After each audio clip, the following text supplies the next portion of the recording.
तो अब तक के सभी लेक्चर्स में हम लोग प्लेन मिरर्स पर ही डिस्कशन करते आए हैं। आई गेस ये नाइन्थ लेक्चर है, शायद 8 या 9th लेक्चर है जो प्लेन मिरर पर मैं ले रहा हूँ।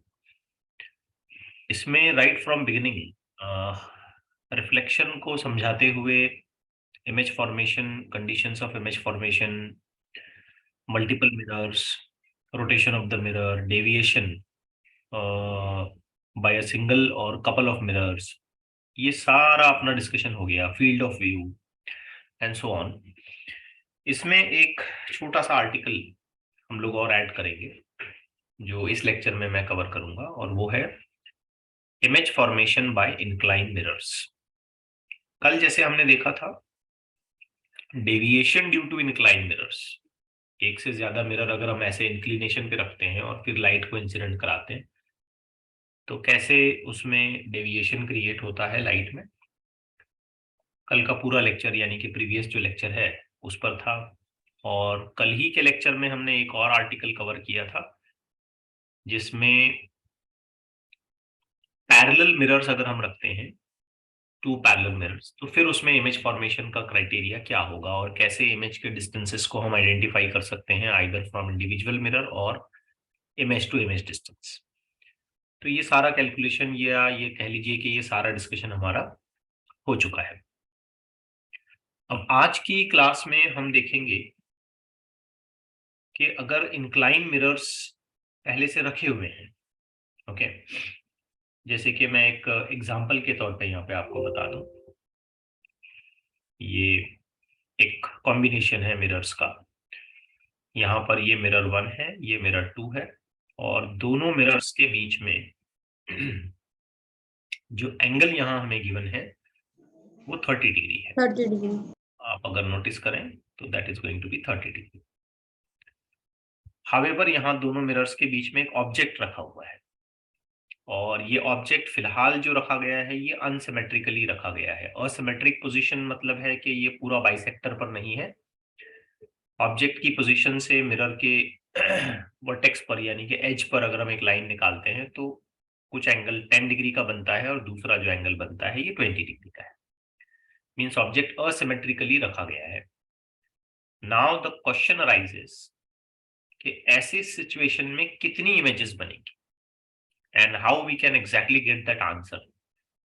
कैसे इसको हम आइडेंटिफाई कर पाएंगे इसका। अगर हम इमेज ट्रेसिंग के तरीके से सॉल्यूशन बनाना शुरू करें तो it will be very lengthy and bulky, कि लाइट पहले कहाँ जा रही है, फिर उसके बाद रिफ्लेक्ट होके कहाँ आएगी, फिर इमेज दूसरे मिरर के लिए ऑब्जेक्ट बनेगी, फिर उसकी इमेज बनेगी, फिर वो इमेज पहले वाले मिरर के लिए दोबारा ऑब्जेक्ट बनेगी और फिर दोबारा उसकी इमेज बनेगी, एंड इट विल कंटिन्यू। बहुत लेंदी कैलकुलेशन होगा। अब हम उस लेंदी कैलकुलेशन को पूरी तरीके से स्किप करेंगे, हम उस पर बात ही नहीं करेंगे। हम सीधे सीधे एक अप्रोच समझेंगे कि ऐसी सिचुएशन में हम इमेज की पोजीशंस या कितनी नंबर ऑफ पॉसिबल इमेजेस बन सकती हैं ये कैसे निकालें। इसका सबसे पहला रूल आप याद रखिए कि इस तरीके की किसी भी सिचुएशन में जो इमेज फॉर्मेशन होगा वो एक इस तरीके के सर्कल पर होगा जिसका सेंटर ये दोनों मिरर को ज्वाइन करने वाला पॉइंट है, और ऐसे एक सर्कल हमें ड्रॉ करना पड़ेगा लाइक दिस। अब ये बात फंडामेंटली समझिए कि जो भी इमेज बनेगी, जो भी इमेज, वो सब इस सर्कल पर बनने वाली है। सारी की सारी इमेजेस इस सर्कल पर ही बनेगी। इसका एक सीधा सीधा लॉजिक मैं आपको बताता हूं। जैसे सोचिए कि जो मिरर 2 है इससे ये ऑब्जेक्ट कितने एंगल पर रखा हुआ है, 20 डिग्री। तो इस मिरर 2 से 20 डिग्री पीछे जाइए, यहां यहां जाइए 20 डिग्री पीछे, तो आपको यहां इमेज मिल जाएगी। जस्ट लाइक किसी प्लेन मिरर के लिए ऑब्जेक्ट का डिस्टेंस और इमेज का डिस्टेंस सेम होता है, उसी तरीके से किसी प्लेन मिरर के लिए ऑब्जेक्ट की पॉसिबल एंगल और इमेज की पॉसिबल एंगल सेम निकलती है। कहने का मतलब ये है कि अगर मैं यहाँ पे एंगल निकालता हूं मिरर के साथ, तो ये एंगल भी कितना होना चाहिए? 20 डिग्री। 20।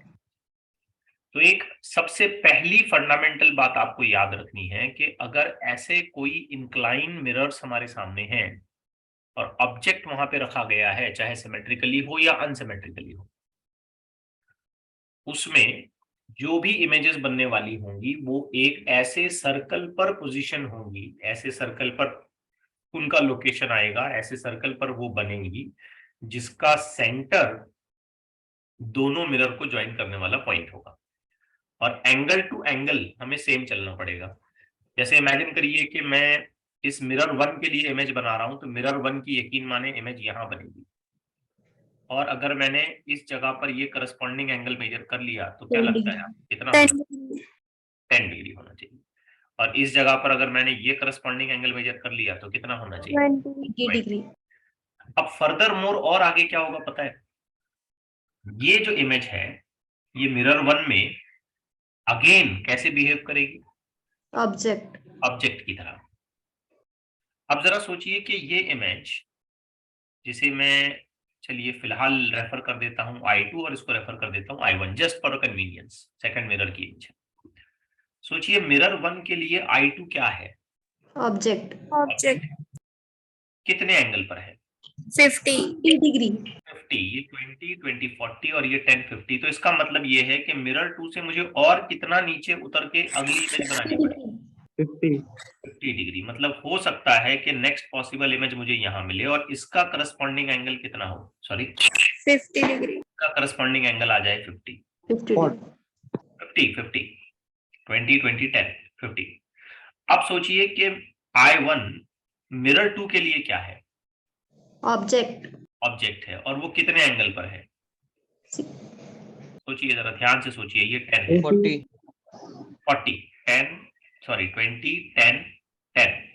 तो ये इस मिरर के लिए ऑब्जेक्ट है जिसका एंगल है 30 और ये 10, 40। तो सोचिए मिरर 2 के कितना पीछे जाने के बाद मुझे एक अगली इमेज मिलेगी? 40 डिग्री। 40 डिग्री। अकॉर्डिंगली ये एंगल अगर मैं मेजर करूंगा तो ये 40 डिग्री आएगी, और यहाँ मुझे इसकी पॉसिबल इमेज मिल सकती है जिसे मैं फिलहाल नाम दे रहा हूँ I4। अब ये मामला ऐसे ही कंटिन्यू होता जाएगा, है ना? You can imagine I3 again mirror 2 के लिए क्या बनेगा? ऑब्जेक्ट। ऑब्जेक्ट। ये 30 और ये 50 कितना हुआ? 80। तो यहाँ से और मुझे कितना पीछे जाना है? 80। 80 डिग्री पर हो सकता है यहाँ उसकी इमेज मुझे मिल जाए, यस। बराबर। और ये I4 जो है ये मिरर 1 के लिए क्या बनेगा? ऑब्जेक्ट। ऑब्जेक्ट। ये 40, ये 20 और ये 10 सब मिला के कितना हो गया? 70। 70। तो मिरर 1 से और कितना नीचे उतरे? 70 डिग्री। हो सकता है यहाँ कहीं मुझे मिरर 1 से जाने के बाद मुझे 70 डिग्री पर हो सकता है कि कहीं नई पॉसिबल इमेज दिखाई दे। तो सीक्वेंशियली ये मामला तो चलता ही जा रहा है। Yes sir. अब इसको सिंपली कहां तक हमें खींचना है, ये भी एक बात है ना। प्लेन मिरर में क्या होता है, दोनों प्लेन मिरर्स अगर पैरेलल रखे जाते हैं तो ये इन्फिनिटी तक इमेज बनती जाएगी, लेकिन इंक्लाइन रखने पर इमेज तो सर्कल पर ही बनेगी ना। अभी और पीछे और पीछे और पीछे और पीछे तो घूम के वापस इधर ही आ जाओगे तुम। तो यस। इसके कुछ रूल्स हैं। अब वो रूल्स मैं आपके सामने एक एक करके रखता हूं, बहुत ध्यान से देखना।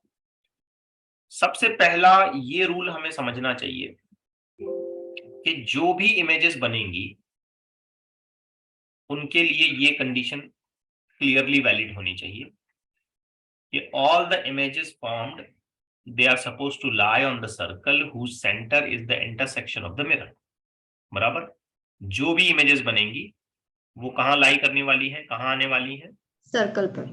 सर्कल पर, जिसका सेंटर जो है इन दोनों मिरर का इंटरसेक्शन वर्टेक्स पॉइंट होना चाहिए। ये पहला रूल, इस पे तो मैंने बात की थी। दूसरा रूल, हर अगली इमेज की आइडेंटिफाई करने के लिए आपको क्या करना है? हर अगली इमेज को आइडेंटिफाई करने के लिए आपको inter mirror angle for the next location of image जो है वो ऐड करते जाना है। याद है आपको प्लेन मिरर पैरेलली जब रखे थे तो इंटर मिरर डिस्टेंस ऐड करते जाते थे, यस सर। ऐसे एरो लगा लगा के। तो इस बार आपको क्या ऐड करना है? Angle. Inter mirror angle add करना है। ठीक है, और ये यहां से बिल्कुल एविडेंस भी है इसका। देखो 10 है ना। जैसे अगर मैं ये कहता हूं कि ये I1 इस मिरर के लिए, मिरर 2 के लिए अगर ऑब्जेक्ट की तरह काम कर रहा है तो 10 और 30 कितना हुआ? 40 40 मैंने 40 पे दिखाया इसको बराबर, है ना। yes yes inter mirror angle निकाला, मतलब 10 में ये 30 मिला दो। अच्छा, ये 20 में ये 30 मिलाओगे तो अगली इमेज बनी ये 50 पे 50 बराबर 20 और ये 30। तो ये बात मेरा ख्याल है आपको पहले ही क्लिक हो गई थी कि इंटर मिरर एंगल आपको गेस करना है। yes sir अब एक दिक्कत हमारे सामने क्या आ रही थी, जैसे मैं आपको ये बता रहा था कि हम इंटर मिरर एंगल ऐड करते जाएं तो हमको घूमना तो सर्कल पर ही है ना। हम्म तो कहां तक घूमना या 180 कब रुकना?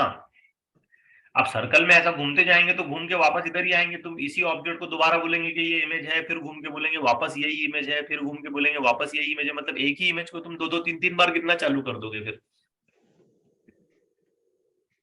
तो आपको कहीं ना कहीं इसका लिमिट लगाना पड़ेगा कि भाई मैक्सिमम कितना जाना है। तो उसका रूल क्या कहता है, देखो ध्यान से। इस तरीके की एंगल एडिशन में आपको रुकना है। Stop the addition of angles if, this is going to be very important, if next angle becomes more than 180 degree. अगर अगला एंगल 180 डिग्री से ज्यादा हो जाता है तो। अब आपको क्या लगता है, देखो पहले 20 आया, फिर 50 आया, फिर 50 के बाद ये 30 मिलाओगे तो 80 आएगा, 80 में और 30 मिलाओगे तो ये और आगे जाएगा, 110 जाएगा। ऐसे करते करते करते करते आप कब तक जाओगे? 180 से मोर आंसर है कि जैसे ही एंगल 180 से ज्यादा होने लग रहा है तो आप रुक जाओ। रुकने आप रुक जाओ, 180 डिग्री से अगर एंगल ज्यादा होता है तो आप रुक जाओ। अब एक काम करते हैं कि ये तीनों रूल जो हैं यहाँ पे अप्लाई करते हैं। तो शुरुआत करते हैं ये अज्यूम करते हुए कि मिरर 1 के लिए करस्पॉन्डिंग एंगल्स क्या हैं और मिरर 2 के लिए करस्पॉन्डिंग एंगल्स क्या हैं। आई होप आप ये बातें बहुत क्लियरली समझते होंगे। मिरर 1 के लिए पहला करस्पॉन्डिंग एंगल कितना है? 10, जबकि मिरर 2 के लिए पहला करस्पॉन्डिंग 20 एंगल है 20। अब बताइए मिरर 1 में जो अगली इमेज बनने वाली है वो कितने पे बनेगी? 50 डिग्री 50। और इसमें 30 40 40 आई होप आप समझ पा रहे हैं। yes मिरर sir 1 में फिर अगली इमेज कितनी कहाँ बनेगी? 70 70। जबकि मिरर 2 में अगली इमेज कहाँ 80 बनेगी? डिग्री 80। फिर आगे जाइए, ये कहाँ बनेगी? 110 110 पे। और ये कहाँ बनेगी? 140 पे। 100 करेक्ट है ना।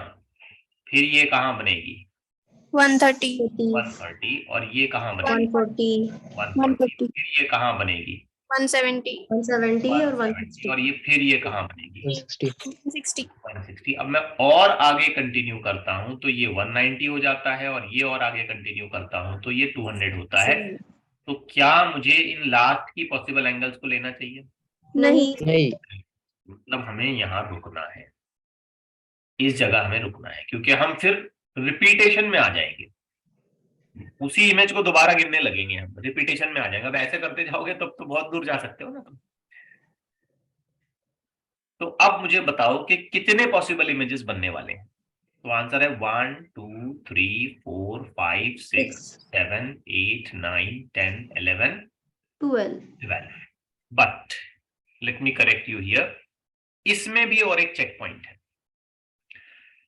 देखो ऐसे हो सकता है कि ये इमेज और बनी, और एक एग्जांपल के तौर पे मैं बता रहा हूँ, इसके बाद हो सकता है इमेज यहाँ बनी, इसकी इमेज यहाँ बनी, फिर इसकी इमेज यहाँ बनी, फिर इसकी इमेज यहाँ बनी, और फाइनली ऐसे भी हो सकता है कि एक इमेज जो है ना वो कोइंसाइड हो जाए। मतलब मिरर 2 की भी इमेज बनते बनते इधर बन जाए और मिरर 1 की भी इमेज बनते बनते इधर बन जाए, और वो कोइंसाइड हो जाए। ऐसा हो सकता है। और अगर कोइंसाइड हुई तो हम उसे 2 बार कैसे गिन सकेंगे? yes हमको उसको 1 बार गिनना पड़ेगा।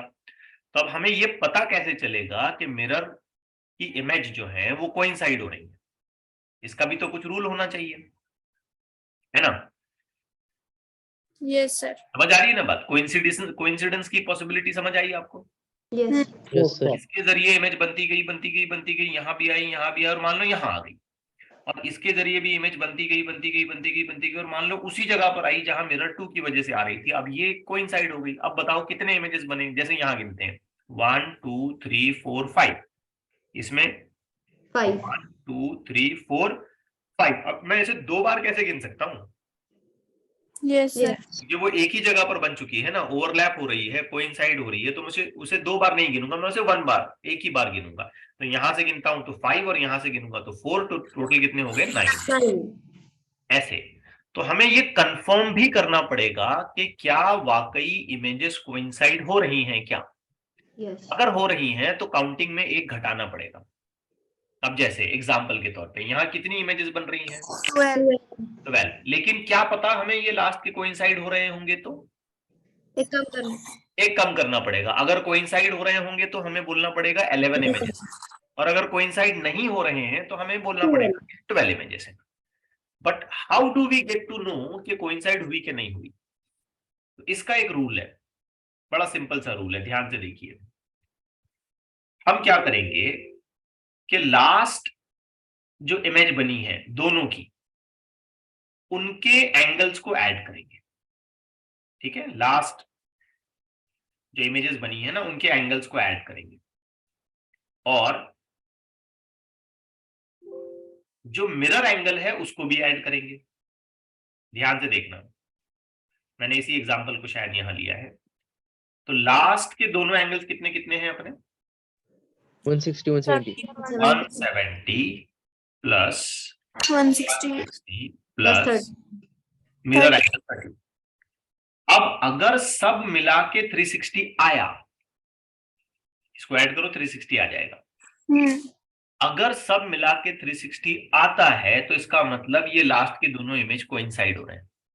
yes अगर आता है तो, अगर नहीं आता है तो कोइंसाइड नहीं हो रहे हैं। नहीं हो रहे समझे बात को? yes yes sir sir और हम ये लास्ट क्यों बोल रहे हैं? क्योंकि हम यहाँ रुक गए, है ना। हम इसको लास्ट इसलिए बोल रहे हैं क्योंकि हम यहाँ रुके। अब सवाल आता है हम यहाँ क्यों रुके? क्योंकि इसके बाद अगर और आगे जाते हैं तो 180 से ज्यादा जा रहे थे हम, इसलिए हम यहाँ पे रुके। ठीक, तो Yes. लास्ट के जो दोनों एंगल्स हैं उनको ऐड करो, मिरर के बीच के एंगल को ऐड करो। अगर वो 360 बनता है तो फिर वहां पे रुक जाओ।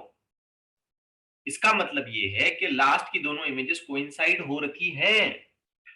तो अब बताओ कि फिलहाल कितनी इमेजेस हैं? 11. 11 है। अब ये तो बोलो कि कैसे 11 है? coincidence बिना lines कैसे 11? 1 2 3 4 5 6 7 8 9 10, और ये दोनों एक ही जगह पर बनी है 11। तो in the above given example 11 images are found. और हर एक मिरर के लिए कितने कितने एंगल पर वो इमेजेस बनेंगी, ये सब डिस्क्राइब हो गया। तो एक बड़े ही टफ क्वेश्चन को हमने बड़ी चालाकी से सॉर्ट आउट किया। तो हमें बस यहाँ पे कुछ रूल्स याद रखने पड़ेंगे, तो ये काम आसानी से निकलेगा। पहला रूल, इंक्लाइन मिरर्स के लिए जो भी इमेजेस बनेंगी वो एक ऐसे सर्कल पर बनेगी जिसका सेंटर दोनों मिरर का इंटरसेक्शन होगा। mirror एक रूल। सेकंड रूल, हर अगली इमेज बनाने के लिए पिछली एंगल को इंटर मिरर डिस्टेंस के साथ ऐड कर दें। इंटर मिरर डिस्टेंस जो भी होगा, ठीक है, total inter mirror distance, mirror to mirror distance, या मुझे कहना चाहिए इंटर मिरर एंगल से ऐड करें। तीसरा रूल, ऐड करते जाएं करते जाएं करते जाएं करते जाएं, और उस जगह जाके रुकें जहां आपका एडिशन 180 से ज्यादा तो वहां पर रुकें। अगर एडिशन 180 से ज्यादा होने लग रहा है तो रुक जाएं, लेकिन ध्यान दे 180 से ज्यादा बोला है, 180 चलेगा, चलता 180 भी आता है तो चलेगा, लेकिन 180 से ज्यादा नहीं होना चाहिए। लास्ट और सबसे इंपॉर्टेंट रूल, हो सकता है कि फाइनली जो लास्ट में इमेजेस बने वो ओवरलैप हो जाएं, कोइंसाइड हो जाएं, एक ही जगह पर बने। तो उसे आइडेंटिफाई करने का अप्रोच ये होगा कि लास्ट में आने वाले दोनों एंगल्स और मिरर एंगल्स का एडिशन करो, इंटर मिरर एंगल को ऐड करो। If the sum comes out to be 360 then the last images are overlap, और अगर सम 360 नहीं है तो उन दोनों इमेजेस को सेपरेटली काउंट करो। ठीक, yes sir अब ये सारी कहानी इतनी आसान है कि हम इसे बहुत ही सिंपल तरीके से कर सकते हैं। आइए शुरू करते हैं पहले कंसिडरेशन के साथ। तो ये आपका पहला क्वेश्चन, आपको यहाँ ये बताना है कि कितने नंबर ऑफ इमेजेस बनेंगे, बस हर बार क्वेश्चन वही रहेगा। तो let's begin with, so this is going to be mirror 1, mirror 2।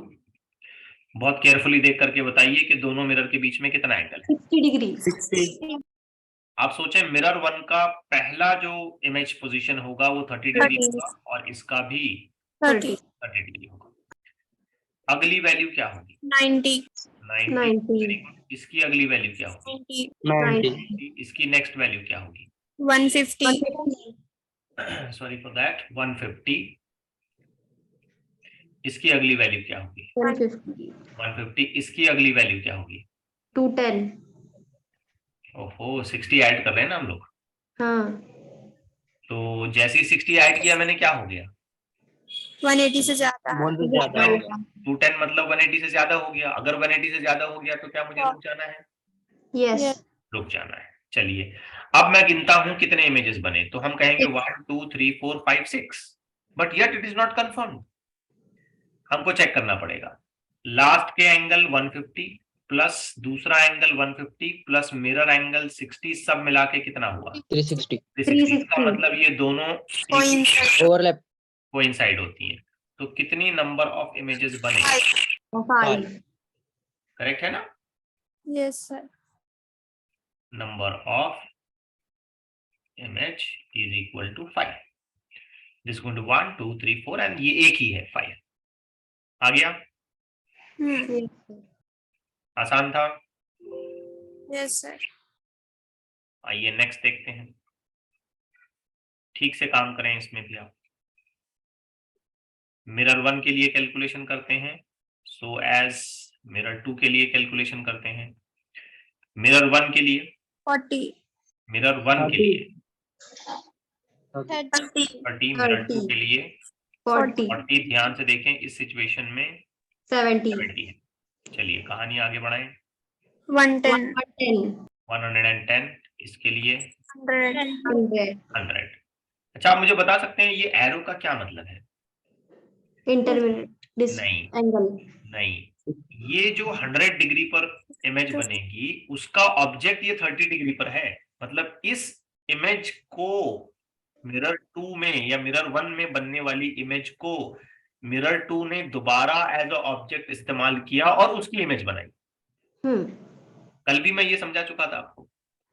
Yes, sir. Yes, ठीक sir. है, अच्छा खैर आगे बढ़ते हैं। इसके लिए बताएं। 130. 170. 170. 170 और इसके लिए बताएं। 180. Stop. 180। अब देखें, क्या मैं 180 ले सकता हूं? Yes. 180 से ज्यादा होगा तो नहीं लूंगा मैं, बट 180 आ रहा है तो लूंगा। इसलिए मैंने क्लियरली मेंशन किया यहाँ पे more than 180। More than equal to नहीं बोला। अगर इक्वल टू बोलता तो मुझे यहाँ पे भी रुकना चाहिए। समझे नहीं समझे? Yes, sir. अब मैं लास्ट में चेक करता हूँ। 170 प्लस 180 प्लस 70. अब ये कहीं से भी 360 नहीं हो रहा 4 है। times किया था, नहीं हो रहा. नहीं हो रहा 360। ज्यादा हो कम हो कुछ भी हो जाए, उससे कोई फर्क नहीं पड़ता है। तो फाइनली क्या मैं ये यहाँ कह सकता हूँ कि यहाँ कितनी इमेजेस बनेगी? 6. इस केस में number of images n is equal to 6। Clear है? Yes, sir. इजीली क्लियर हो रहा है, एकदम इजीली। आए अब इसमें थोड़ा दिमाग चलाएं। यहां देखें आप। अब इसमें मिरर का इंक्लिनेशन तो काफी बड़ा दे दिया। कितना एंगल है? 120. 120. 120 degree. Don't worry about that. हम अपना काम करेंगे, रूल के हिसाब से चलेंगे, जो आएगा वो आएगा, हमको क्या लेना देना इससे। अब मिरर M1 में जो पहली पॉसिबिलिटी होगी ये 50 डिग्री की होगी और दूसरी पॉसिबिलिटी जो मिरर 2 में होगी ये 70 डिग्री की होगी। आगे बढ़े। 214 240 240। Let's continue. 240 करेक्ट है? Yes, yes sir. सर इसमें आगे बढ़े। 170 70. 170 तो साफ बात है ये अलाउड नहीं होगा। Yes. अरे 180 से ज्यादा हो गया। Yes, Yes, yes. sir. लेकिन ये दूसरा वाला तो नहीं हुआ ना 180 से ज्यादा, तो इसको अलाउ करें। जो 180 से ज्यादा होगा उसको अलाउ नहीं करेंगे। समझे ना बात को? Yes, sir. yes sir current situation में कितने इमेजेस बनेंगे? 3। दैट्स इट, काम खत्म। है आसान? Yes, Yes. sir. ओके, आइए इस पर थोड़ी सी बात करते हैं।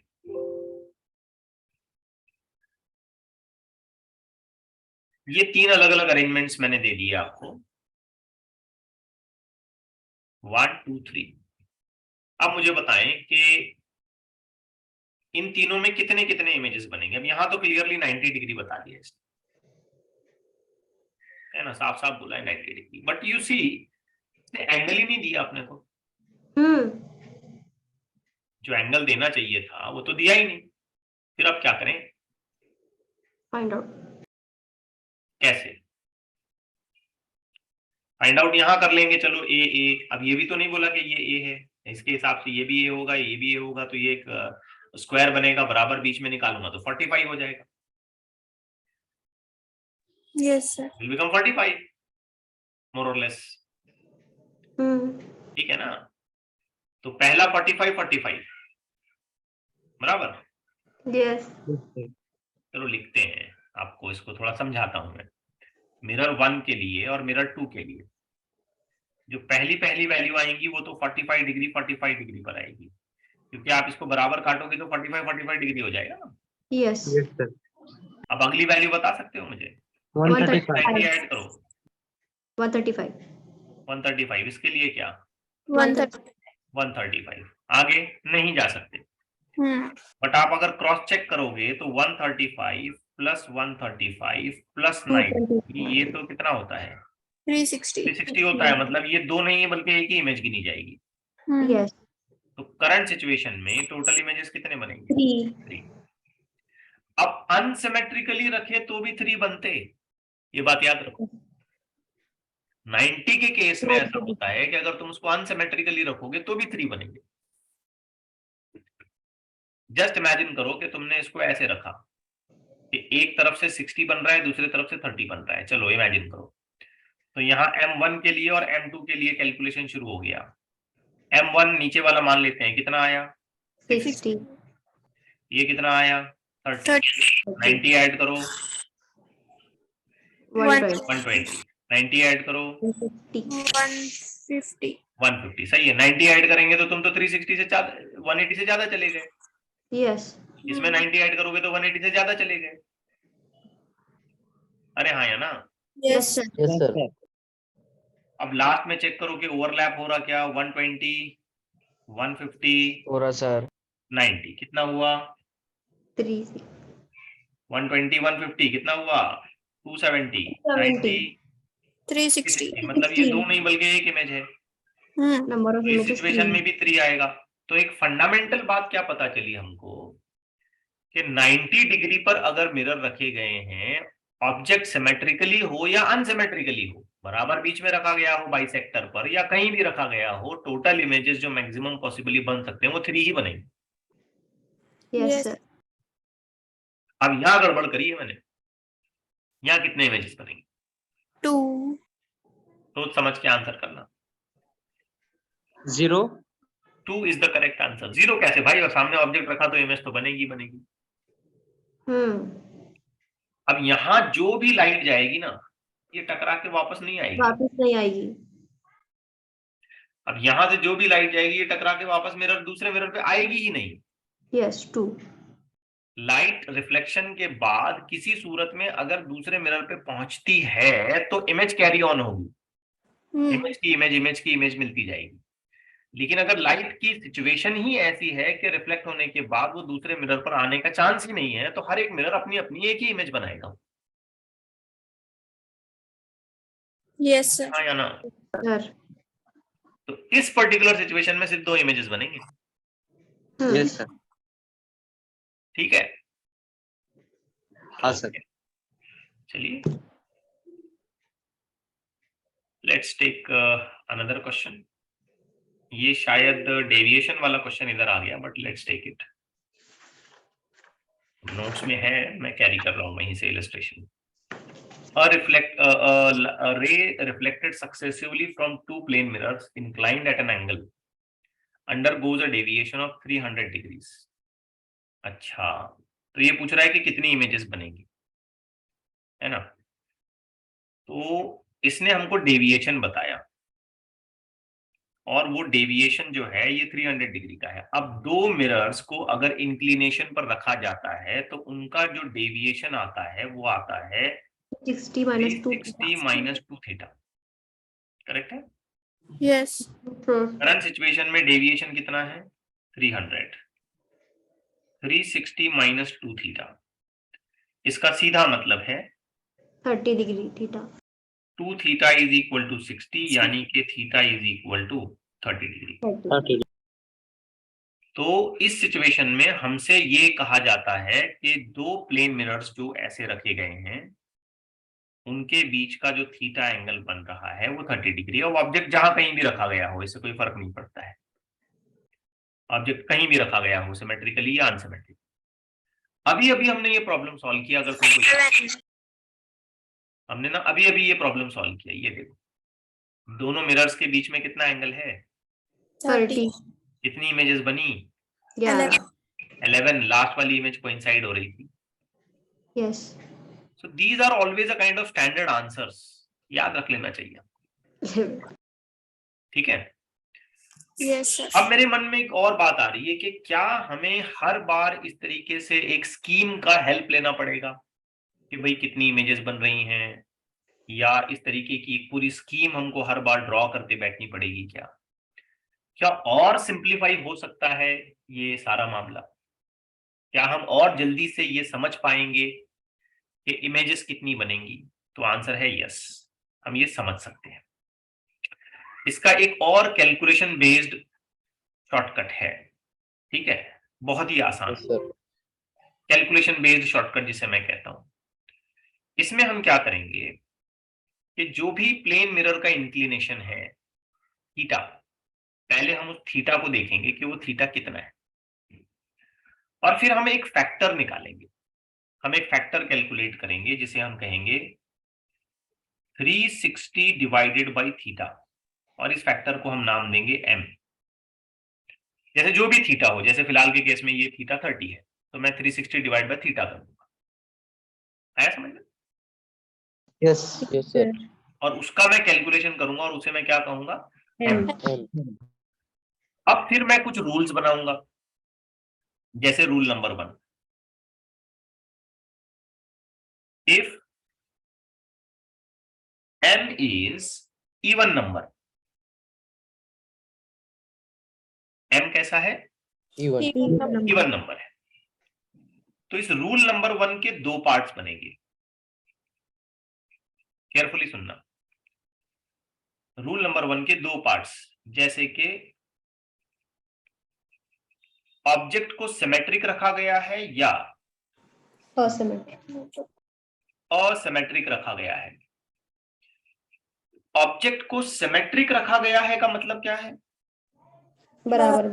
कि बिल्कुल बाइसेक्टर पर रखना। 30 है तो 15 15 पे डिवाइड करके रखना, 60 है तो 30 30 पे डिवाइड करके रखना, 90 है तो 45 45 पे डिवाइड करके रखना। इसे कहेंगे हम सिमेट्रिक, मतलब बिल्कुल बाइसेक्टर पे रखना।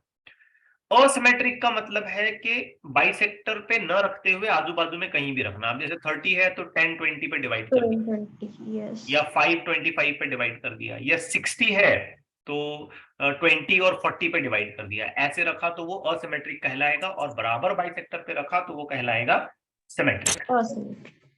बराबर बात समझ आई? सिमेट्रिक असिमेट्रिक का मतलब समझा सबको? Yes sir. तो इस केस में अगर ऐसा होता है तो नंबर ऑफ इमेजेस जो बनती हैं n, वो बनेंगी m-1, और असिमेट्रिक रखने पर भी बनेगी m-1। अब इसका बिल्कुल एकदम लाइव एग्जांपल ये वाला अपना सामने, कितना एंगल बना 30 डिग्री। 30 डिग्री से डिवाइड करो 12. यानी कि m का वैल्यू कितना आया 12। 12 minus 1 मैं चाहे 11। सिमेट्रिक रखूं या अनसिमेट्रिक रखूं, नंबर ऑफ इमेजेस आएंगी 12 - 1 यानी कि 11। तो कोई डायग्राम या स्कीम बनाने की भी जरूरत नहीं है, आपका काम यहीं से हो जाएगा। समझे बात को? Yes sir. बहुत आसान है ना? यस। लेकिन इसमें एक दूसरी कंडीशन भी आ सकती है कि आपने 360 बाई थीटा को डिवाइड किया और आपको आंसर मिला if m Odd. Is odd. अब इस ऑड में भी बेटा आप दो क्राइटेरिया लगाओगे। एक क्राइटेरिया वही लगाओगे सिमेट्रिक। सिमेट्रिक, और दूसरा क्राइटेरिया आप लगाओगे Asymmetric. असिमेट्रिक। अब ध्यान से सुनना, अगर सिमेट्रिक रहा तो आंसर अब भी उतना ही आएगा जितना पहले आ रहा था। ठीक, answer is same, no change. मतलब सिमेट्रिक रखने पर आपको ज्यादा चिंता करने की जरूरत नहीं है, चाहे आंसर आपका इवन आए क्या ऑड आए, Yeah. इमेज का नंबर हमेशा m-1 ही होगा। But if you do it unsymmetrically तो इमेज का नंबर होगा m।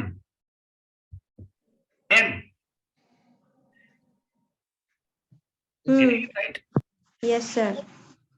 It's going to be m। अब जैसे एक एग्जांपल के तौर पे मैं आपको बताता हूं कि हमने 120 डिग्री का एंगल ले लिया। कितना? 120. 120। 360 डिवाइड बाय 120 करो, 3. 3. तो m कैसा आया? Odd. Odd. अगर ऑब्जेक्ट 120 डिग्री के लिए सिमेट्रिकली रखा गया है तो 3 - 1 यानी कि 2 इमेजेस बनेंगे। और अगर ऑब्जेक्ट सिमेट्रिकली न रखते हुए 120 डिग्री के लिए असिमेट्रिक रखा गया है तो आंसर 3 आएगा। अब इसका बिल्कुल लाइव एग्जांपल आप समझ लीजिए, यहां था, ये देखिए यहां था एग्जांपल मैंने लिया, 120 डिग्री कैसे रखा है, Asymmetric. आंसर क्या आया? 3. 3 आया। आ रही है ना बात समझ में? Yes, sir. Yes, sir. अब इसमें एक और तीसरा केस भी हो सकता है, तीसरा केस भी हो सकता है। तीसरा केस ये है कि आपने ये एंगल का डिवीजन तो किया, ठीक है, और आपने m वैल्यू निकाला, but surprisingly if m is fractional number, मतलब पूरा डिवीजन नहीं हुआ, पूरा डिवीजन नहीं हुआ, 2.4 2.5 ऐसे आ सकता है ना। अब जैसे 50 डिग्री से डिवाइड कर दिया आपने, मिरर के बीच का एंगल 50 था, पूरा डिवीजन करो 36 डिवाइड बाय 5, आपको m पूरा इंटीजर नहीं मिलेगा, m कैसा मिलेगा? Fractional number. Fractional. Decimal number पे मिल जाएगा, फ्रैक्शनल वैल्यू मिलेगी। तब क्या करें? तब एक ही रूल है, अगर ऐसा होता है तो हमारे पास रूल सिर्फ और सिर्फ सिमेट्रिक कंडीशन के लिए है। सिमेट्रिक कंडीशन की इमेज सिर्फ सिमेट्रिक के लिए होगा, फ्रैक्शन के लिए, ठीक है। तो नंबर ऑफ इमेजेस बनेंगे n इक्वल टू नियरेस्ट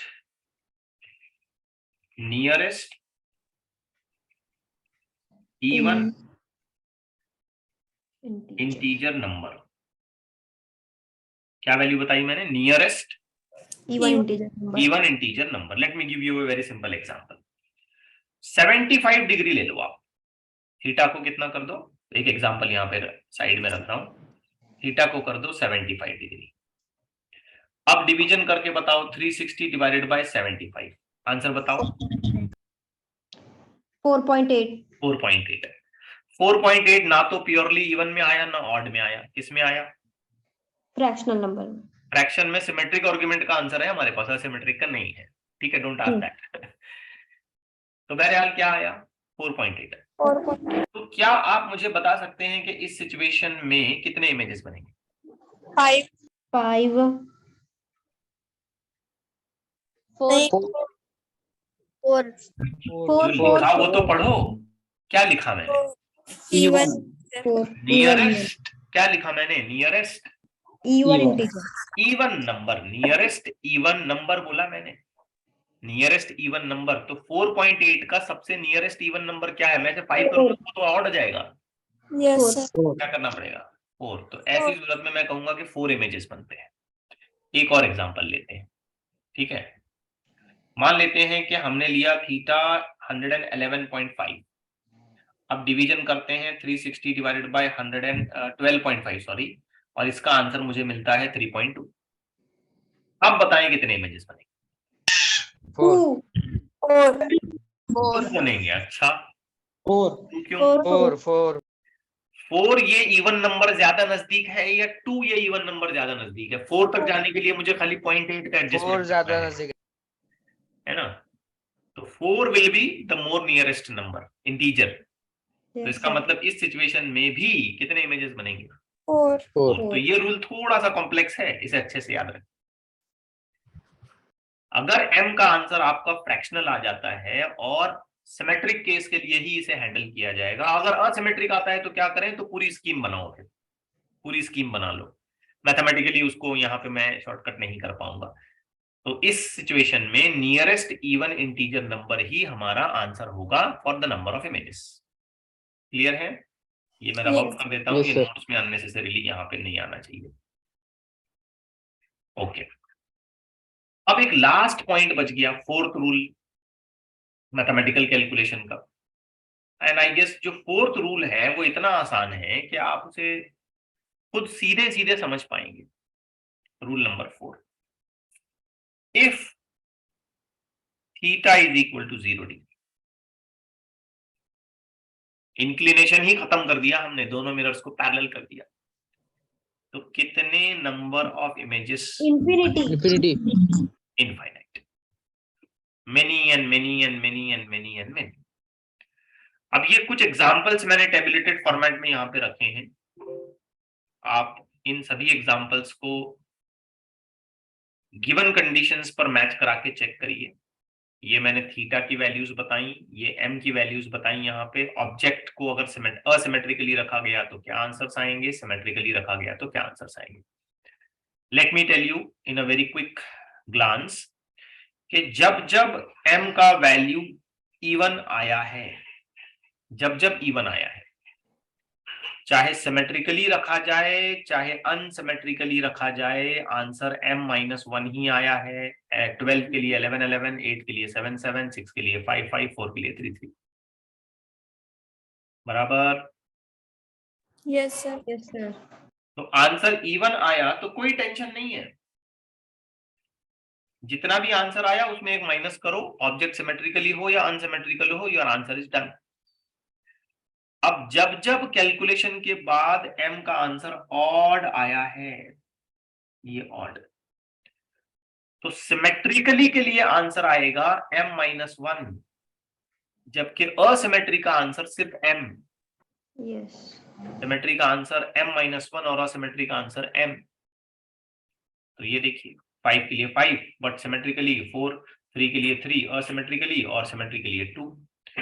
और लास्टली जब जब हमारा आंसर Fractional. फ्रैक्शनल आया है तो असिमेट्रिक केस हम हैंडल ही नहीं करेंगे, सिमेट्रिक केस के लिए आंसर नियरेस्ट इंटीजर नंबर होगा, sorry nearest even integer number होगा। क्लियर हो गई बात?